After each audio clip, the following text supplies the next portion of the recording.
Asociación Camino Anima Mundi presenta. Así es. Y con esta apertura damos comienzo a una nueva inmersión profunda. En la exploración de hoy tenemos sobre la mesa un recorrido que es francamente fascinante. Totalmente. Y aborda uno de los misterios más universales y, bueno, reconozcámoslo, más desconcertantes de nuestra experiencia cotidiana, la profunda ambivalencia del corazón humano. Un tema complejo, desde luego. Sí. Nuestra misión en los próximos minutos es intentar desentrañar por qué las personas, incluyéndonos a nosotros mismos, a veces somos tan incoherentes. ¿Por qué alguien puede ser la encarnación de la lealtad un martes y, ante un cambio de circunstancias, mostrarse completamente distante un jueves? Fíjate que es algo que ocurre constantemente. Exacto. Pero lo verdaderamente revelador de este análisis es cómo los textos bíblicos, y muy especialmente la trayectoria vital e histórica de Jesús, nos ofrecen un mapa. Un mapa psicológico y espiritual de primer nivel. Un mapa diseñado para navegar por las complejas aguas de las relaciones humanas sin hundirnos en el cinismo o en la amargura de la decepción constante. Es que es un tema absolutamente crucial y la verdad me alegra muchísimo que dediquemos esta exploración sonora a desgranarlo con la calma que merece. Sí, hacía falta. Lo realmente fascinante de esta aproximación es que el objetivo no es en absoluto juzgar la imperfección humana desde un pedestal de superioridad. No se trata de señalar con el dedo las fallas ajenas o de emitir condenas morales. Claro. La meta es comprender la naturaleza profunda y estructural de esta ambivalencia para poder alcanzar una madurez espiritual genuina. Porque, seamos honestos, si no entendemos cómo funcionamos por dentro, cuáles son los engranajes ocultos de nuestra psique, resulta del todo imposible relacionarnos de forma sana con el mundo que nos rodea. Esa es la clave. Comprender en lugar de condenar. Porque si observamos la vida, hay ejemplos cotidianos que cualquier persona que nos escuche habrá presenciado o incluso protagonizado. Sin duda. Pensemos en ese amigo de toda la vida, alguien que ha demostrado un apoyo incondicional durante años. De repente, surge una pequeña crisis, tal vez un conflicto de intereses económicos o una amenaza a su estatus profesional, y su actitud cambia de forma radical, levantando muros defensivos. Ocurre muchísimo. O si pensamos en las relaciones de amor profundo, es perfectamente posible que alguien ame de forma sincera, con una entrega real, y que al mismo tiempo mantenga ciertas zonas de autoprotección, guardando pequeños secretos por miedo a la vulnerabilidad. Y la pregunta que surge de forma casi inevitable ante esto es, ¿estamos hablando de hipocresía pura y dura? ¿Es esto una anomalía moral que solo afecta a unas pocas personas defectuosas? Pues, la respuesta que nos da la tradición sapiencial es un rotundo no. ¿No lo es? No. No estamos ante un defecto moral aislado o una maldad calculada, sino ante una característica estructural, casi anatómica, diría yo, de la naturaleza humana. Para entender esta distinción, resulta enormemente útil acudir al término hebreo lev. Lev, ¿de acuerdo? Que en las traducciones solemos simplificar como corazón. Fíjate que en nuestra cultura contemporánea, muy influenciada por el romanticismo, el corazón se asocia casi exclusivamente con la esfera de los sentimientos y las emociones puras. Claro, el enamoramiento, el cariño. Eso es. Sin embargo, en la antropología bíblica, el lev es muchísimo más vasto. Es el centro operativo de la persona. Abarca la consciencia, la voluntad, la inteligencia y el deseo. O sea, todo el motor. Exacto. Es la sala de máquinas del ser humano. Y el profeta Jeremías lo expresa con una lucidez que sobrecoge, allá en el capítulo 17, cuando afirma algo así como «engañoso es el corazón más que todas las cosas, y perverso, ¿quién lo conocerá?». Madre mía, es una afirmación durísima si la leemos con nuestra mentalidad actual. Lo es. Pero profundizando en esta idea, decir que el corazón es engañoso no significa que el ser humano sea una criatura esencialmente perversa que busca hacer el mal por sistema. Lo que señala es que nuestro núcleo no es ni transparente ni estable. Exactamente. En él conviven, codo con codo, impulsos diametralmente opuestos. Y esto conecta de forma brillante con esa experiencia tan universal que relata Pablo en Romanos 7, Esa carta es fundamental. cuando describe su propia guerra civil interior y confiesa aquello de «no hago el bien que quiero, sino el mal que no quiero». Pablo no está documentando un caso psiquiátrico excepcional. Para nada. Está levantando acta de la estructura misma de la mente humana. Es una inestabilidad que también recoge el libro de Eclesiastés en el capítulo 9, al afirmar que el corazón humano está lleno de mal y de locura. Entendiendo aquí locura no como una patología clínica, claro, sino como una inestabilidad interior crónica. Totalmente de acuerdo. Y si conectamos esta visión antigua con el panorama general de la psicología moderna, y muy especialmente con la perspectiva junguiana, todo este rompecabezas cobra un sentido asombroso. A ver, explícanos esto. Desde la óptica de Carl Jung, no somos una unidad simple, monolítica y perfectamente coherente. Somos, más bien, una constelación compleja de tendencias, impulsos y arquetipos. Imaginemos la mente como una mesa de juntas donde se sientan diferentes directivos que a veces cooperan maravillosamente, pero que muchas otras veces compiten ferozmente por el control. Una analogía muy gráfica, sí. ¿Verdad que sí? En una misma persona habita el directivo del amor incondicional, pero justo enfrente está sentado el directivo del instinto de autoprotección. Convive la necesidad de buscar la justicia con el miedo atroz a perder la seguridad material. Y los dos están en la misma mesa. En la misma mesa. Por eso, cuando alguien es generoso en un entorno seguro, pero reacciona a la defensiva cuando se siente amenazado, no está fingiendo. Simplemente, otra parte de su psique ha tomado el mando del comité. Esa analogía del comité directivo es fantástica. Claro, no es que la persona se haya quitado una máscara para revelar a un villano, es que el instinto de supervivencia ha dado un golpe de estado temporal. Eso es. Entonces, la implicación práctica de todo esto es monumental. El gran error espiritual y la fuente de un sufrimiento incalculable en nuestras vidas es idealizar al ser humano. Ese es el gran peligro. Exigirle a una pareja, a un amigo o a un líder una coherencia impecable o una salvación absoluta es pedirle algo que estructuralmente no puede dar, como advierte el Salmo 143 con una crudeza necesaria. Creo que es el 146. Tienes toda la razón, el Salmo 146, que dice: «No confiéis en los príncipes ni en hijo de hombre, porque no hay en él salvación». Exacto. Un ser humano puede ser un compañero de viaje extraordinario. Puede amar, puede sostenernos en momentos oscuros, pero jamás puede ser el fundamento último de nuestra existencia. Y esa es precisamente la frontera donde comienza la verdadera madurez espiritual. Es un descubrimiento que suele ir acompañado de dolor, el hecho de aceptar que nadie, ni los mentores más sabios, ni los amigos más antiguos, ni siquiera las personas con las que compartimos nuestra vida entera, es totalmente confiable en un sentido absoluto y exento de fisuras. Es duro de asumir. Muy duro. Y llegar a esa comprensión sin resentimiento es el verdadero reto de esta madurez. Y esa idea de no idealizar nos lleva directamente a pensar en la figura histórica del propio Jesús, porque culturalmente uno esperaría que un líder espiritual fundamentado en el amor radical fuera alguien que confiara ciegamente en todo el mundo. Casi pecando de ingenuidad romántica. Exacto. Pero cuando acudimos a los registros históricos y a los evangelios, la imagen que emerge es radicalmente distinta. Aquí es donde se pone realmente interesante la exploración de hoy. Y es una lucidez que de hecho puede resultar muy chocante al principio. En el Evangelio de Juan se nos ofrece un apunte psicológico tremendo sobre Jesús. ¿En qué capítulo? Al final del capítulo 2, dice explícitamente: pero Jesús mismo no se fiaba de ellos, porque conocía a todos, y no necesitaba que nadie le diera testimonio acerca del hombre, pues él sabía lo que había en el hombre. Fuerte. Es crucial detenernos aquí. No estamos ante la actitud de un líder cínico, amargado o paranoico. Para nada. Estamos ante una lucidez radical. Jesús comprendía a la perfección esa estructura ambivalente de la mesa de juntas mental que acabamos de describir. Entendía mejor que nadie que el entusiasmo de las masas es altamente inflamable y terriblemente volátil. Hay episodios que ilustran esta volatilidad de las masas de una forma magistral.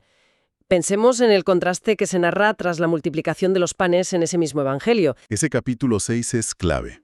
Tienes a una multitud absolutamente extasiada. Acaban de presenciar algo extraordinario y, según relata el texto, quieren apoderarse de él por la fuerza para coronarlo rey allí mismo. Tienen sus estómagos llenos y ven en él la solución a sus problemas políticos y materiales. ¿Y cuál es la reacción de Jesús? Pues lejos de dejarse embriagar por esa fama masiva, se retira a la montaña él solo. Percibe de inmediato el peligro y la vacuidad de esa adoración efímera. Y el tiempo le da la razón. Totalmente, porque apenas un poco después, en ese mismo capítulo, cuando pronuncia un discurso teológicamente exigente, las tornas cambian de la noche a la mañana. La misma gente que lo quería hacer rey murmura y muchos de sus seguidores dan media vuelta y lo abandonan. Es el retrato perfecto de la psicología de masas. La misma multitud que hoy te aclama porque cumples sus expectativas inmediatas, mañana te da la espalda cuando les pides profundidad. Lo verdaderamente revolucionario es cómo reacciona Jesús ante este abandono masivo. Claro. No hay discursos victimistas, no hay intentos de manipulación emocional para retener a su audiencia. Se vuelve hacia su círculo más íntimo, los 12, y les lanza una pregunta nacida de una libertad absoluta. ¿Queréis acaso iros también vosotros? Esa misma. Y este patrón de ambivalencia colectiva alcanza su clímax trágico poco después. En la entrada a Jerusalén, las multitudes tiran mantos a su paso gritando «Hosana», según relata Marcos, y solo unos días más tarde, en esa misma ciudad, el eco que resuena es el de otra masa gritando «Crucifícalo». Es sobrecogedor ver documentada esa inestabilidad colectiva con tanta crudeza. Y esto introduce un concepto que resulta fascinante explorar en este recorrido reflexivo: la soledad ontológica de Jesús. Un término profundo.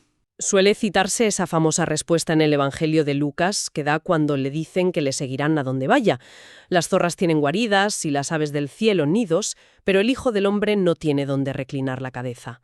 Sí. Siempre tendemos a leer esto en clave de pobreza material, de no tener un techo. Pero aquí hay una dimensión psicológica mucho más profunda, ¿verdad? Sin duda la hay. Ese no tener donde reclinar la cabeza habla de una soledad interior constitutiva. Quien vive desde una lucidez tan absoluta, desde lo que la filosofía antigua llamaría el logos. Esa inteligencia ordenadora. Exacto. Esa verdad profunda que atraviesa y comprende la realidad tal cual es, sabe que no puede apoyar su corazón en ninguna estructura humana. Su fundamento vital no puede depender del aplauso, del reconocimiento público, ni siquiera de la lealtad de sus seguidores. Ya veo. Su estabilidad emocional y espiritual dependía exclusivamente de su arraigo en lo divino. Como él mismo expresa en otra ocasión, mi alimento es hacer la voluntad del que me envió. Lo extraordinario de esta soledad ontológica es que paradójicamente no lo convierte en un ser distante o calculador. Sigue entregándose. Sigue amando y enseñando, sí, pero lo hace desprovisto de toda ilusión ingenua. Es una combinación rarísima de encontrar. Amor incondicional sostenido por un realismo descarnado. Ahora bien, alguien que nos escucha podría pensar, de acuerdo, todo esto aplica a la multitud, que por definición es anónima y voluble, pero seguro que con su círculo más íntimo, con las personas que él mismo seleccionó y formó durante años, la historia era completamente distinta. ¿Sería lo lógico pensarlo? Y sin embargo, los textos no hacen concesiones románticas, nos muestran una honestidad brutal, revelando que la ambivalencia también reinaba entre los apóstoles.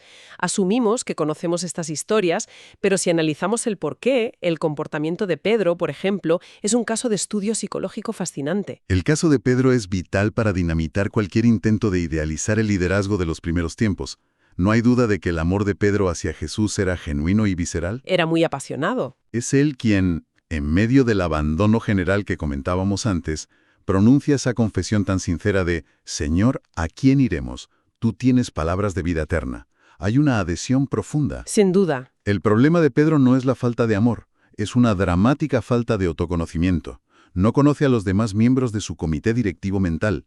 Por eso, durante la última cena, jura una lealtad a prueba de balas, en Mateo 26. Aunque todos se escandalicen de ti, yo nunca me escandalizaré. Y él realmente se lo cree en ese entorno seguro. Se lo cree totalmente. Claro, él no está mintiendo en ese momento. Pero cuando llega la crisis, la realidad lo arrolla. Es la versión extrema de cuando alguien defiende a muerte su dieta y jura que nunca más comerá azúcar, pero ante el primer pico de estrés real en la oficina, esconde el envoltorio del croissant para que nadie lo vea. Exactamente. Solo que aquí, el nivel de estrés no era una reunión de trabajo, era el Imperio Romano amenazando con la crucifixión y la tortura. Ante el fuego del patio y la mirada acusadora de una simple criada, el sistema nervioso de Pedro colapsa y dice: «No conozco a ese hombre». Como decíamos antes, no es que Pedro fuera un hipócrita calculador, es que fue un ser humano fragmentado por el pánico. El instinto biológico de supervivencia secuestró su psique y apagó temporalmente sus convicciones. Tal cual. Esa analogía ilustra perfectamente la mecánica de la fragilidad humana. Y este patrón de vulnerabilidad no se limitaba al miedo de Pedro. Vemos aflorar constantemente otras sombras en el grupo, como la ambición cruda. Pensemos en Santiago y Juan, utilizando a su madre para pedir los asientos de honor en el futuro reino, buscando asegurar su estatus y su poder. Sí, a la derecha y a la izquierda. O esas escenas casi cómicas, si no fueran trágicas, en el Evangelio de Marcos, donde mientras Jesús les anuncia su inminente sufrimiento, los apóstoles van discutiendo acaloradamente por el camino sobre quién de ellos era el mayor.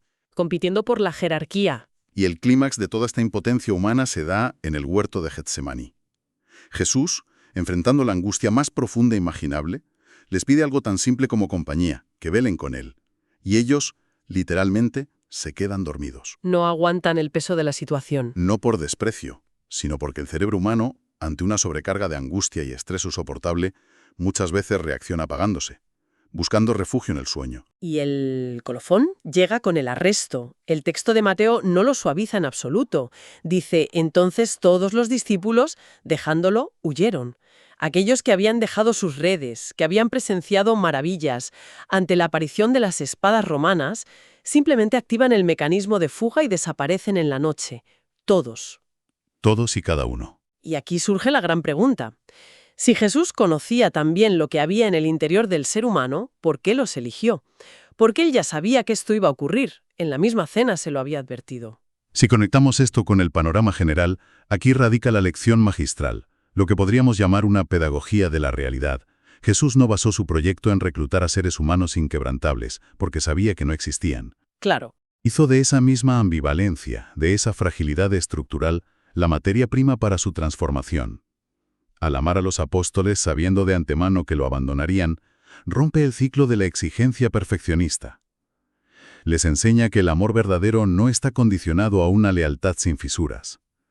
Y es precisamente esa aceptación incondicional de su fragilidad lo que paradójicamente permitirá a estos mismos hombres transformarse años después. Cuesta creer que, después de haber vivido algo tan trascendental, de haber atravesado la culpa de la traición y la experiencia abrumadora de lo que los textos describen tras la resurrección, estas personas siguieran tropezando con las mismas piedras. ¿Es que seguimos siendo humanos? Porque uno tiende a imaginar a la Iglesia primitiva, a las primeras comunidades que relata el libro de los Hechos, como un remanso de paz absoluta, una especie de utopía espiritual donde todos compartían sus bienes y no existían los egos. Ya, el mito de la comunidad perfecta. Pero, nuevamente, si leemos los textos sin filtros románticos, parece casi absurdo que se siguieran peleando por el prestigio social o por cuestiones de estatus, ¿no es así? Es una de las sorpresas más saludables y confrontativas que nos llevamos al analizar los registros de la época. La gracia y la experiencia espiritual profunda actúan, por supuesto, pero lo hacen dentro de una naturaleza humana que sigue conservando sus grietas. No nos volvemos seres de luz inmutables. El enfrentamiento narrado en la carta a los Gálatas es un ejemplo paradigmático. ¿El de Pablo y Pedro? Ese. Tienes a Pedro, un líder consolidado, comiendo libremente en Antioquía con los cristianos de origen gentil. Pero cuando llega un grupo de cristianos de origen judío más estrictos, de los considerados, digamos, pata negra, Los más puros, sí. Pedro se acobarba, se aparta sutilmente y deja de comer con los gentiles por miedo al que dirán. Es increíble.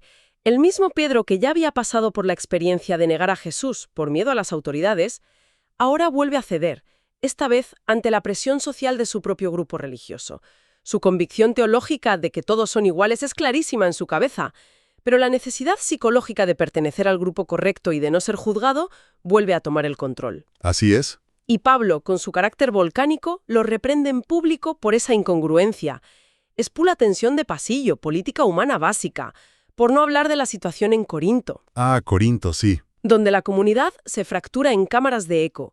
Yo soy de Pablos, pues yo soy de Apolos. Buscan una identidad grupal construida desde el orgullo de tener al mejor predicador, reproduciendo los mismos vicios corporativos de cualquier organización humana contemporánea. Y no podemos pasar por alto el oscuro episodio de Ananías y Zafira en el libro de los Hechos, una pareja que vende una propiedad y entrega el dinero a la comunidad.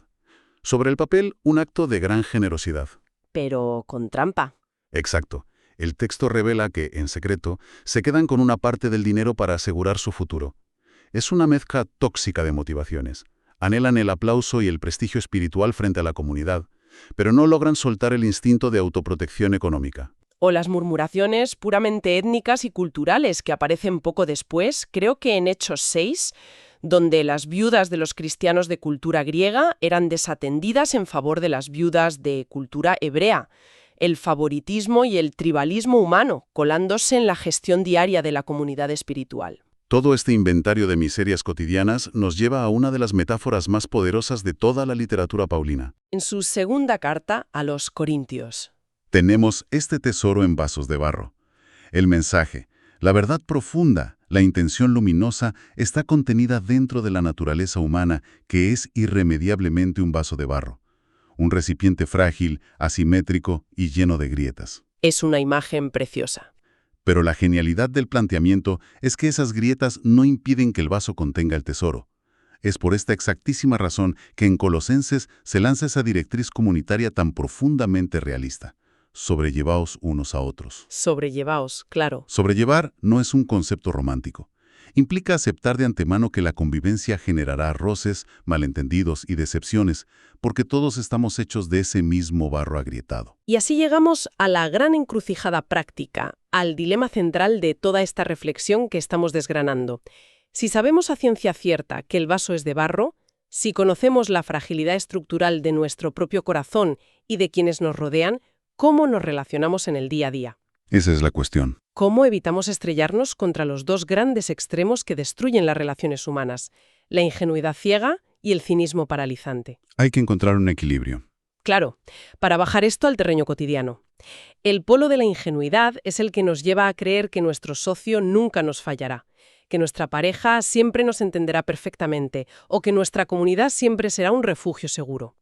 Esa ilusión desemboca como un reloj en la decepción amarga y el resentimiento cuando la realidad impone su naturaleza. Siempre lo hace. Por el contrario, si saltamos al polo del cinismo, tras haber sido heridos, concluimos que nadie es digno de confianza, que todos buscan su propio interés y que el amor es un cuento de hadas peligroso, construyendo muros impenetrables a nuestro alrededor.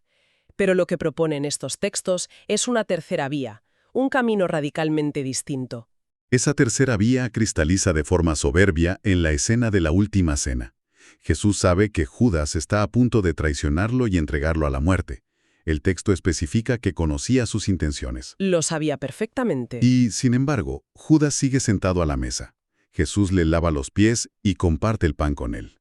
Amar, desde esta tercera vía, es abrazar lo que los antiguos llamaban el amor ágape. Un amor de voluntad. Es aceptar que el otro está librando su propio y caótico combate interior, y amarle de todos modos, buscando su bien sin exigir una lealtad incorruptible. No se trata, ojo con esto, no se trata de tolerar dinámicas de abuso o violencia. Por supuesto que no. Sino de comprender la infinita vulnerabilidad de la condición humana y amar sin la condición previa de la perfección. Como bien dice 1 Corintios 13, el amor todo lo soporta. Y para que esto sea posible en nuestra vida práctica, el movimiento tectónico que debemos hacer es desplazar nuestro centro de confianza. Tenemos que dejar de hacer de un ser humano, sea quien sea, el fundamento absoluto sobre el que construimos nuestra paz mental. Absolutamente de acuerdo. Volviendo a la sabiduría de Jeremías, bendito el varón que confía en el Señor y cuya confianza es el Señor. Si nuestro fundamento último descansa en lo trascendente, en lo divino, y aceptamos esa cuota ineludible de soledad interior de la que hablábamos antes, ocurre algo maravilloso. Paradójicamente nos volvemos infinitamente más libres para amar a los demás. Es una paradoja bellísima y profundamente liberadora. Al no exigir que nuestros amigos o nuestra pareja sean nuestra fuente inquebrantable de seguridad existencial, al no poner sobre sus hombros el peso de salvarnos de nuestra propia soledad, por fin podemos aceptarlos tal y como son. Sí. Podemos amar a un amigo sabiendo que habrá temporadas en las que estará a nuestro lado como una roca, y otras en las que estará tan abrumado por sus propios miedos que dará un paso atrás y nos decepcionará. Y comprender que ese paso atrás no significa necesariamente que todo su afecto fuera una farsa. Claro. Significa que su humanidad ha llegado a su límite de capacidad en ese momento. Al integrar esta visión, las relaciones humanas pierden esa carga asfixiante de idealización. Se despojan de las exigencias imposibles y se transforman en lo que realmente deberían ser. Un auténtico compañerismo de camino. ¡Qué buena definición! Somos, sencillamente, personas imperfectas caminando juntas a través de la vida. A veces nos sostendremos con fuerza, a veces nos tropezaremos los unos con los otros, a veces nos esconderemos por miedo, y luego volveremos a pedir perdón para retomar el paso. Así es la vida. Eso fue exactamente lo que Jesús hizo con su grupo de seguidores, y fue lo que aquellas primeras comunidades, con todas sus torpezas y conflictos de pasillo, tuvieron que aprender a base de prueba y error. El gran arte de amar sin ingenuidad y de confiar sin idealizar. Y esto me lleva a proponer un pensamiento final, una reflexión que emerge de lo más profundo de estos textos para meditarla en la soledad, ahora cuando quienes nos acompañan apaguen este audio. ¿Te escuchamos? Si realmente logramos dar este paso de gigante y aceptamos esta profunda y estructural ambivalencia en quienes nos rodean, si llegamos a comprender, sin juzgar, sus impulsos contradictorios, sus cobardías temporales y sus instintos de protección, Sí. ¿no es esta misma mirada comprensiva la llave maestra para mirarnos al espejo con verdadera misericordia? Tal vez, el paso previo indispensable para lograr perdonar las incoherencias ajenas sea hacer las paces de una vez por todas con el frágil vaso de barro que somos nosotros mismos. Es una reflexión bellísima. Reconocer que, a pesar de todas nuestras grietas, de nuestras propias huidas cobardes y de nuestros miedos más inconfesables, seguimos siendo sostenidos, habitados y amados incondicionalmente por lo divino. Una reflexión final extraordinaria que pone el foco en nuestra propia reconciliación interior antes de exigir coherencia al mundo exterior. Con esto cerramos nuestra inmersión profunda de hoy en la complejidad, la fragilidad y, en última instancia, la belleza innegable del corazón humano. Ha sido un recorrido muy enriquecedor y esperamos que estas ideas sirvan para arrojar luz y perspectivas nuevas sobre los trayectos vitales de cada persona que nos acompaña en esta exploración. Si deseas profundizar o participar en las actividades de la Asociación Camino Animamundi, puedes escribir a quiero@caminoanimamundi.org.